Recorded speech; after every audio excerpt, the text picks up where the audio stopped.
All right, we will get started for a minute. So I don't know if you guys remember this. It was 2013, which was 7 years ago. So most of you are probably really young and didn't pay attention to this kind of stuff. But in 2013, Angelina Jolie voluntarily had both breasts removed. It's called a double mastectomy. And then in 2015, she had her ovaries removed. And we're gonna watch a little video about her. Great, that's my alarm. Stop. And we will talk a little bit more about it today. Our cells go through the same cycle. All 3 billion cells that we have go through a cycle of growth, and they double their DNA and then they divide. They go through mitosis. And it's a regular cycle. It happens all the time in all of our cells. And cancer is just uncontrolled cell division. And depending on where that uncontrolled cell division is in your body is what kind of cancer you have. And then metastasis is the ability to spread to other parts of the body, and that is usually through the bloodstream. And so cancer begins in a single cell, and then it spreads. Let's see who joined us. Good morning, Jasmine. I think Jasmine's our last one to join.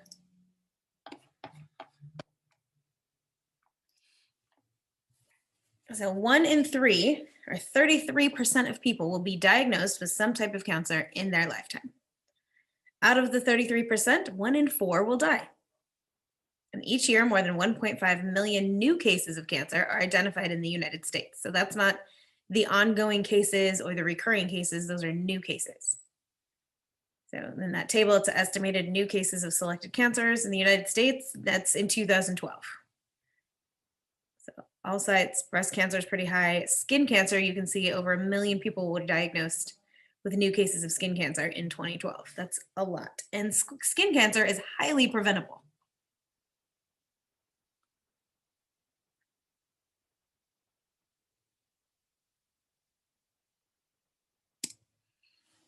So there's another table for you. Many, not all cancers are age-related. So the older you get, the more likely your cells are to mutate, but there are cancers that younger people do get, and skin cancer is one of those. The young people tend to spend a lot of time outside, unprotected, and they don't think sunscreen's important. A link between cancer and genetics was originally proposed by Theodore Boveri in the 19th century. That is supported by 4 lines of evidence. An inherited predisposition exists for more than 50 forms of cancer. So not all cancers are hereditary, but there's more than 50 forms that are. Most chemicals that cause cancer are also mutagens. They cause mutations. And those mutations are what causes cancer to develop. Some viral genes promote and maintain cancer growth in infected cells. So there are viruses that can cause cancer.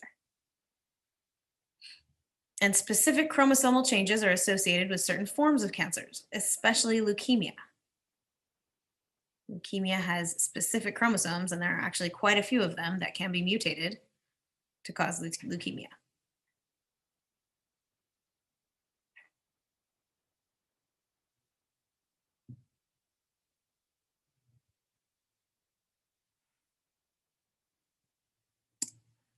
The link between cancer and genomic changes has been strengthened by results from the Human Genome Project and a number of cancer genome projects. So it didn't stop with him. We're still testing, doing experiments on cancers today because it's really important because so many people have cancer. These projects have identified genes and gene interactions that are important in transforming a normal cell into a cancerous cell. This knowledge is being used to develop individualized and often gene-specific methods of treating cancer. That's that personalized medicine we were talking about last week. A person has cancer, we can now, or scientists can now look at their genes and see which specific gene is mutated and treat that specific problem.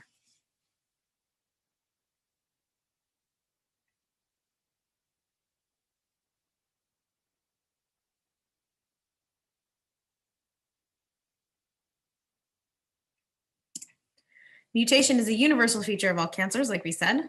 99% occur in somatic cells, just our regular body cells.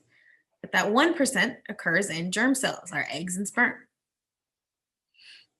And there's a constant background of spontaneous mutations we talked about last week: substitutions, insertions, deletions. It's constantly happening, and normally the RNA polymerase or the DNA polymerase will go backwards, cut it out, and start over. We have a proofreading system. Sometimes that proofreading system doesn't work. Something happens.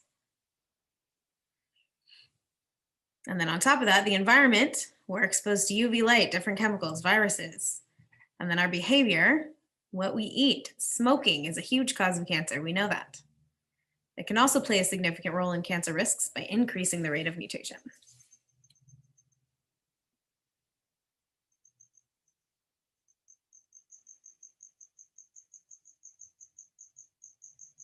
There's a cricket in my room. Can you guys hear it?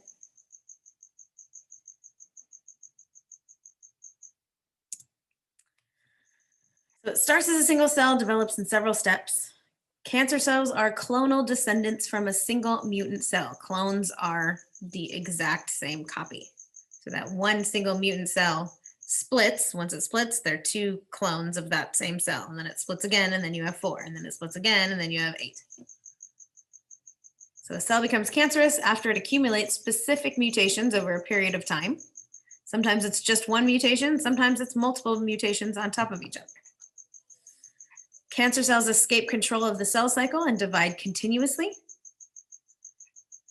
The cell cycle has signals. Its signals stop. Once it stops, the cell is supposed to stop dividing. Sometimes the cell goes right past that and just keeps going.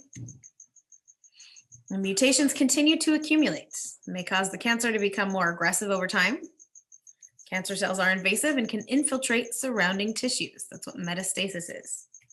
Cancer cells get into the bloodstream and move to a completely different place in your body.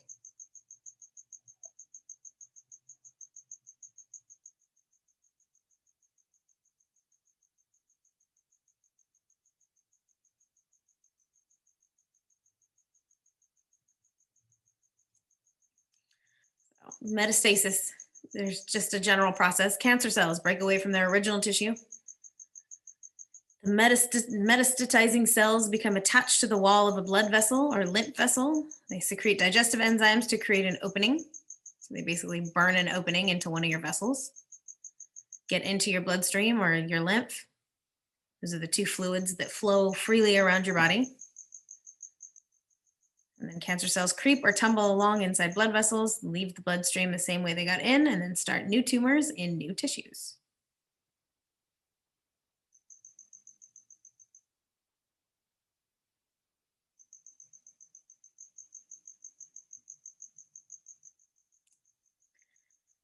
Cancer can be sporadic, meaning it just pops up randomly. It's caused by the gradual accumulation of mutations and key genes within a single cell. At least 2 mutations are required for sporadic cancer, and it accounts for the majority of all cancers. Most cancers are sporadic, meaning they just pop up. The minority is genetic, but this class is about genetics, so those are the ones we're actually going to focus on. Cancer that is genetic is actually in the minority. Most of it is random and pops up.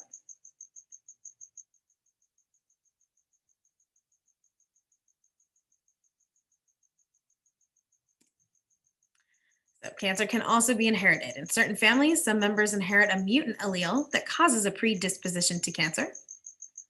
And like they said in the video, it doesn't mean that person is going to 100% develop cancer. It means they just have more of a chance. The mutant allele is present in the germ cells and all the somatic cells of these individuals in a heterozygous condition. And then a mutation in the other normal allele will happen before the cell becomes cancerous. This mutational event is known as a loss of heterozygosity. So if they're heterozygous, they have one regular and one mutant. The mutant turns the normal one bad. So now you have 2 mutant alleles. It's no longer heterozygous. And in most cases, mutations in several other genes in the cell are needed to complete the transformation from a normal cell into a cancerous one. Like I said, this accounts for less than 5% of all cancers.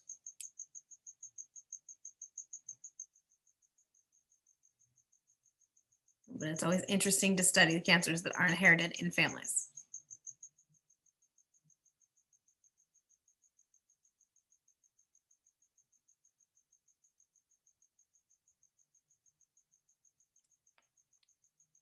There's some cancers that are heritable in families. Early onset familial breast cancer. And there's a bunch of syndromes. Retinoblastoma is down there. Your retina is in your eye. Normal cells regulate their own growth and division. Muscles and nerves normally don't divide, so they're called non-dividing cells. There's some tissues that divide to replace dead or damaged cells, so they divide every once in a while. Your liver, your kidney cells. And then some cells divide all the time. They're continuously dividing. These are your epithelial cells. These are all the linings. Your skin is an epithelial tissue. Inside your cheeks, which you can actually scrape those off and look at them under the microscope. We might do that next semester if we're back in class. Those are called epithelial cells. Every single lining of your organ is lined with epithelial cells. And this is where 80 to 90% of all cancers occur, because they're continuously dividing. And if they're always dividing, there's a high rate of mutation.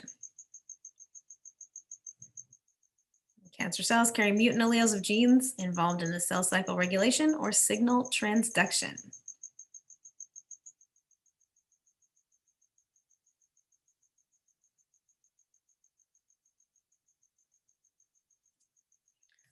Epithelial cells are the source of 80 to 90% of all cancers because they are constantly replicating and their genome is dividing. And there's a couple of different examples: basal cell carcinoma, squamous cell carcinoma, and malignant melanoma. These are all three different types of skin cancers. Those are marks on someone's skin who has skin cancer.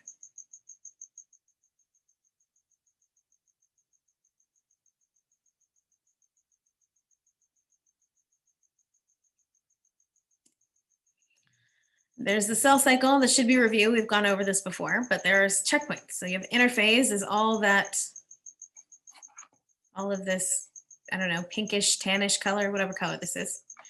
G1, cells are dividing. You have S, DNA replication is completed. G2, cells are growing and dividing again. And then M is mitosis. That's where the cell actually splits. And in the cell cycle, there's three main checkpoints. They're there on the picture, and we'll talk about them in the next slide. So the checkpoint between G1 and S, some cells enter S, the S phase, synthesis phase, and some cells exit to a phase called G0.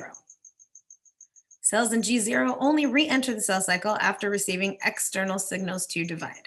So cells cannot proceed in the cell cycle until they have the right signal. They need a green light to go.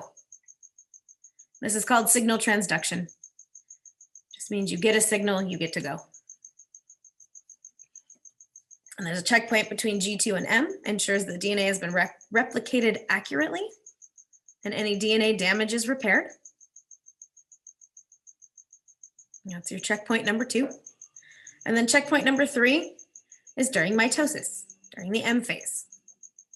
It ensures proper attachment of spindle fibers to chromosomes. So all 3 billion of our cells perform this cell cycle normally and correctly 99.9% of the time.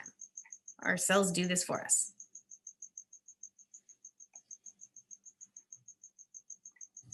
And the cells don't get to pass on to the next phase in the cell cycle until they receive the signal to say go. They receive a stop signal, then they go into G0 and nothing happens. They don't divide. Because our body doesn't want mutant cells to divide. So we're going to tell them to stop. And if they're too mutated that they'll never move on to the cell cycle, through the cell cycle, then they basically tell them to die. So it doesn't infect other cells.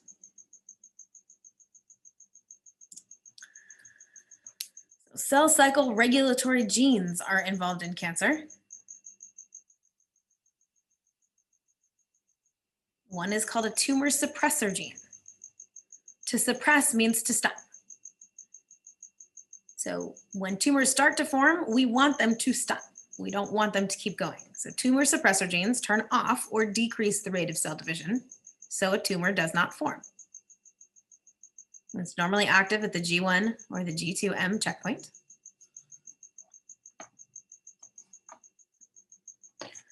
We also have proto-oncogenes. These turn on or increase the rate of cell division. And these encode proteins that start or maintain cell growth and division. Like I said, we have cells that are continuously dividing, our epithelial cells. So there's a lot of proto-oncogenes that are always turned on because we need those cells to divide. But mutant proto-oncogenes are just known as oncogenes. If you've ever been to a cancer doctor, they're called oncologists. When these genes are mutated or inactivated, the cells pass freely through checkpoints and divide uncontrollably. There's quite a few videos. We won't watch all of them, but there's a specific RAS-RAF pathway that is a proto-oncogene. So you guys can watch that later.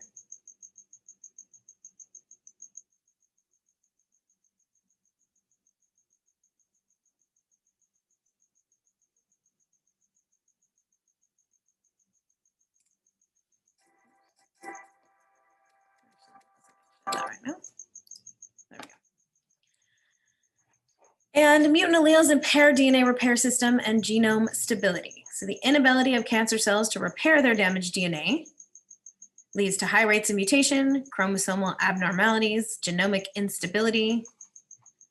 And several forms of cancer are associated with DNA repair gene defects. So something is wrong with the proto-oncogene and it becomes an oncogene, or something is wrong with the tumor suppressor gene and it doesn't suppress like it's supposed to. So breast cancer and some forms of colon cancer are two examples.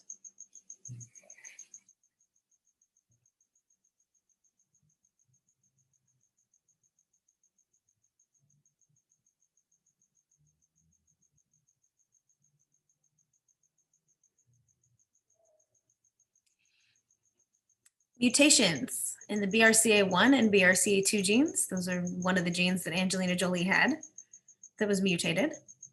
They can predispose women to breast and ovarian cancer depending on the genotype. BRCA1 and 2 mutations account for 15 to 20% of all breast cancer cases.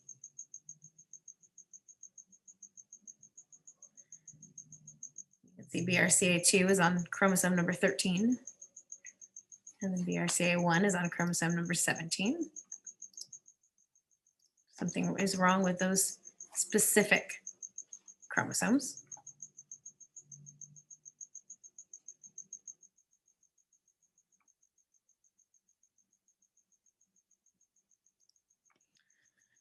BRCA1 and 2 encode nuclear proteins, so proteins in the nucleus. The expression is highest at the G1S checkpoint in rapidly dividing cells. BRCA1 is a tumor suppressor gene. It normally repairs breaks in DNA during DNA replication. However, if it gets mutated, it does not assist in DNA repair. It leaves the DNA mutated. After a while, those DNA mutations accumulate or gather on top of each other and just keep getting worse and worse and worse, and the cell becomes cancerous.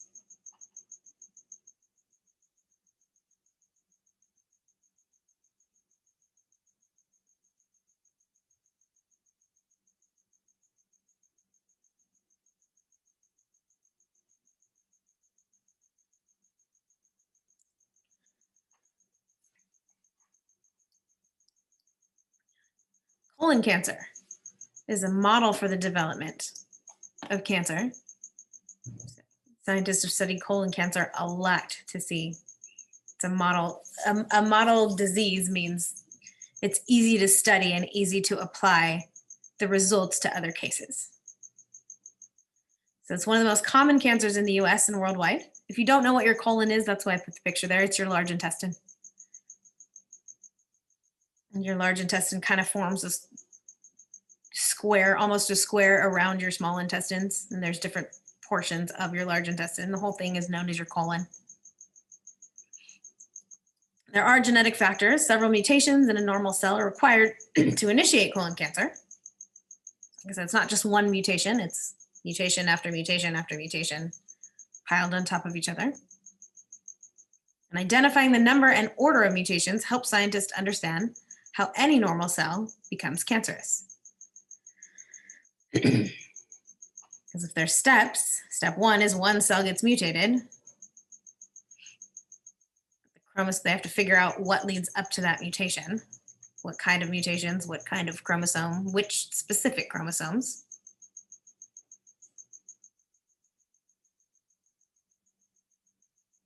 They study this fairly well, that they know what happens. Genetic factors are an inherited disposition identified in 5% of all cases. These cases are actually autosomal dominant. Two specific types of colon cancer. One is called familial adenomatous polyposis, or FAP for short, because it's always a mouthful. And then hereditary non-polyposis colon cancer, HNPCC. And they're always environmental factors, diet and lifestyle. So in all colon cancers, or a lot of colon cancers, like I said, polyps form in the FAP. And polyps are like little balls of cells that you can see in the picture there. And doctors will do a test called a colonoscopy. Send a camera up your colon to look for these polyps.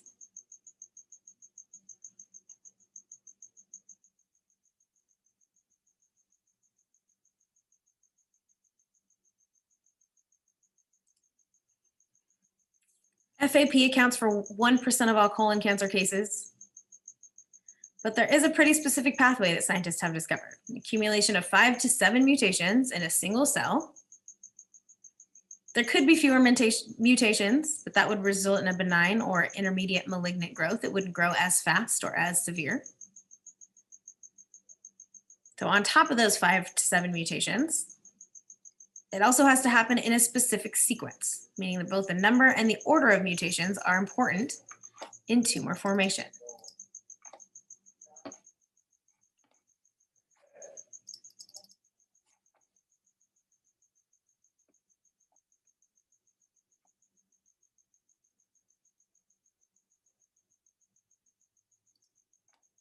In FAP-associated colon cancer, individuals inherit a mutation in what's called the APC gene. All epithelial cells of the inner lining in the large intestine are heterozygous for the APC mutation and can partially escape control of the cell cycle. When they do, cells divide to form small clusters called polyps.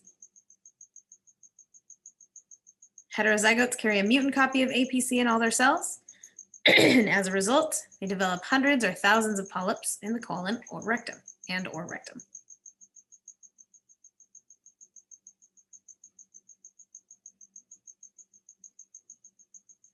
Like I said, you have fewer mutation, that person will develop a few polyps. You have all the mutations, that person will develop a lot of polyps.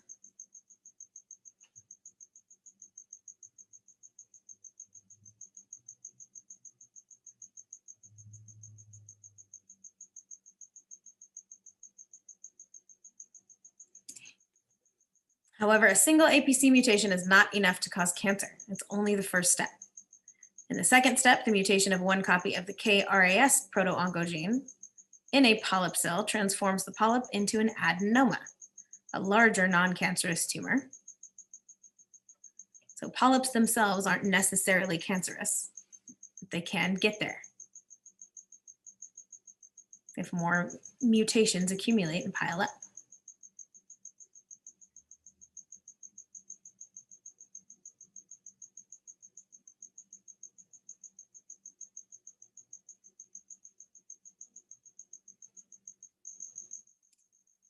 In subsequent steps, cell must acquire mutations in both alleles of the downstream genes. The deletion of both alleles of any of these genes leads to the formation of late-stage adenomas with finger-like outgrowths called villi. So it doesn't just look like a ball, it actually looks like a tiny little finger sticking out. And the last step, mutations in both alleles of the p53 gene cause late-stage adenoma to become cancerous. P53 gene is a really big deal for us. Mutations in this gene are pivotal in the formations of other cancers, including lung, breast, and brain cancers. Our P53 gene needs to function properly, or tumors and cancer could develop in a lot of different places in our bodies.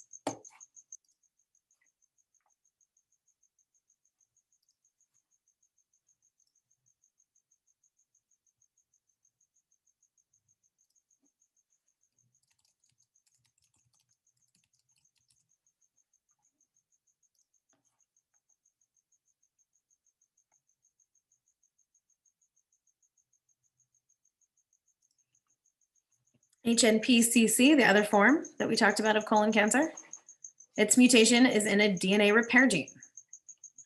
MSH2 and MLH1 mutations account for 90% of all these cases. Mutations in these genes result in defective DNA repair and increases the number of microsatellite repeats.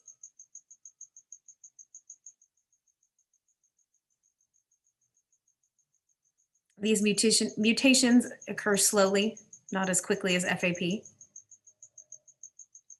So the polyps occur more slowly. But once they're there, mutations in polyps accumulate rapidly, leading to cancer. So this one has a really slow buildup. But once all the mutations are present, then formation to cancer happens really quickly.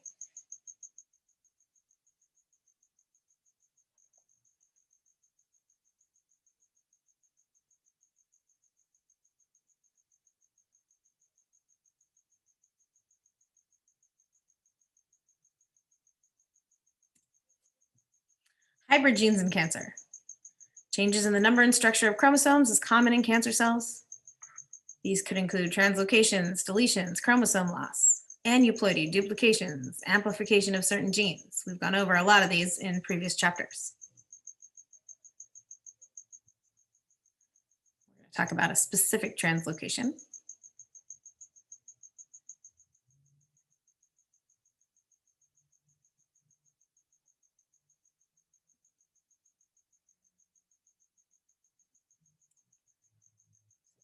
There's a list of cancers that are due to translocation in the chromosomes.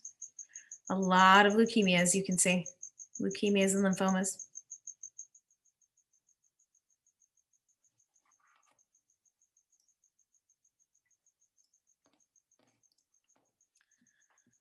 This is a specific one called the Philadelphia chromosome, where chromosomes 9 and 22 translocate and switch pieces. You can see in 22 has this orange piece right here that when it's translocated gets stuck to the bottom of chromosome number 9.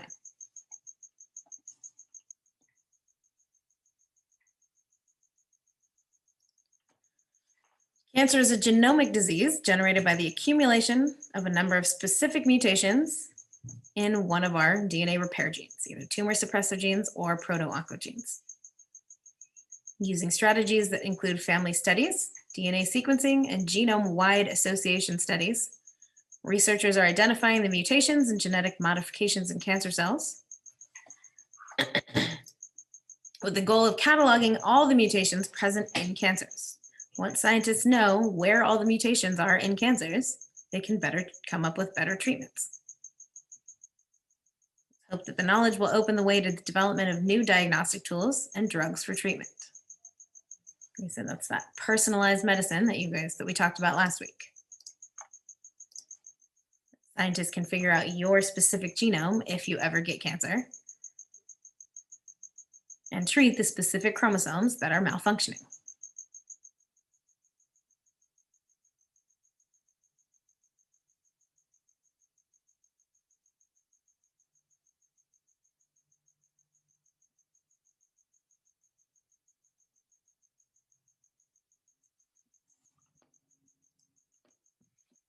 Epigenetics is huge. We've talked about epigenetics, I think, every chapter for the last 4 chapters. So abnormal DNA methylation patterns are associated with many cancers. Demethylation, meaning the methyl groups aren't there, so things are just getting transcribed all the time. Hypomethylation, meaning there's just not enough. Hypo means under. or below the threshold. So maybe there's some methylation going on, but not enough. And then methylation and hypermethylation. Hyper means too much. So there's too many methyl group where nothing's being transcribed. Imprinting selectively silences either a maternal or paternal allele by methylation. An abnormal imprinting of the NOEY2 gene is associated with breast cancer. So there's another breast cancer gene.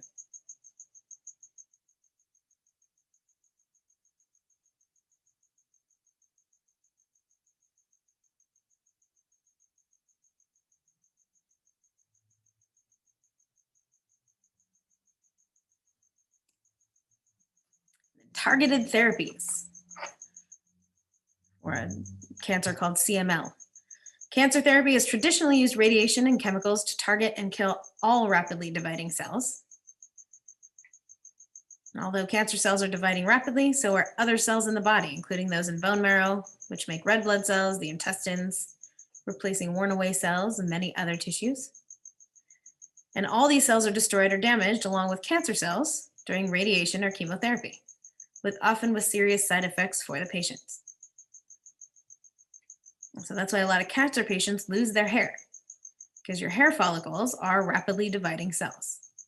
And when a person goes through chemotherapy and radiation, or radiation, either one, those therapies are targeting all rapidly dividing cells, which includes hair follicles.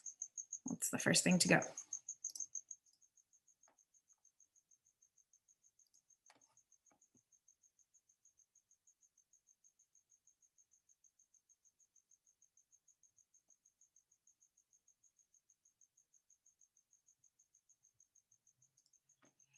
Targeted therapy uses drugs that stop the growth of cancer cells by selectively blocking the action of oncogene proteins on the growth and division of malignant cells.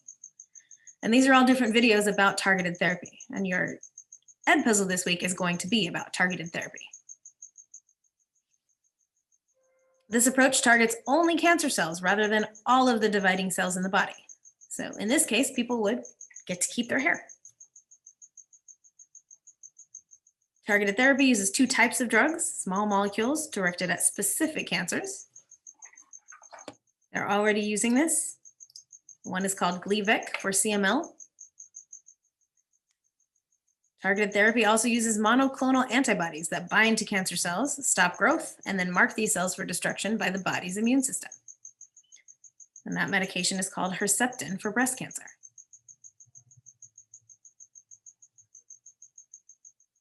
So then those are specific videos.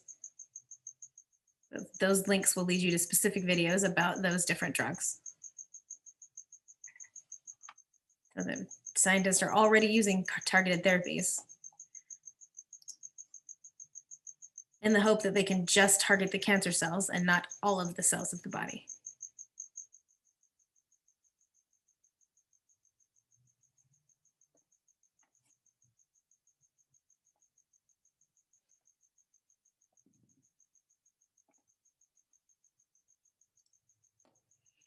And then there's environmental agents linked to cancer. Certain viruses, the HPV virus, can lead to cervical cancer. We have a vaccine for it, and they give it to you when you're a teenager. It's called Gardasil.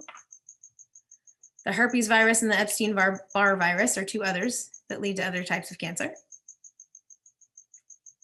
Radiation, we talked about radiation last week, how it was a mutagen. You guys did your discussion on specific types of everyday radiation like X-rays. Certain chemicals can cause cancer, lead. And then lifestyle choices, sun exposure, like we saw in the chart.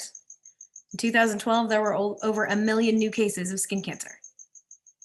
And then smoking. Smoking is tied to lung cancer. We've known that since the 80s. Even secondhand smoking can cause lung cancer. So if you don't smoke, but somebody in your household does, you are still at risk for lung cancer.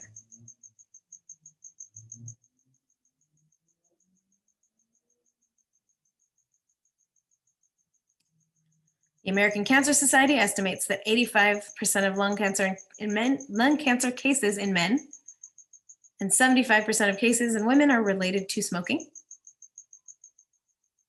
And it's not just lung cancer. It can produce cancers of the oral cavity, mouth cancer, your larynx, which is the tube that connects your mouth to your lungs, your esophagus, the tube that connects your mouth to your stomach, and then obviously lung cancer. And those are responsible for 30% of all cancer deaths.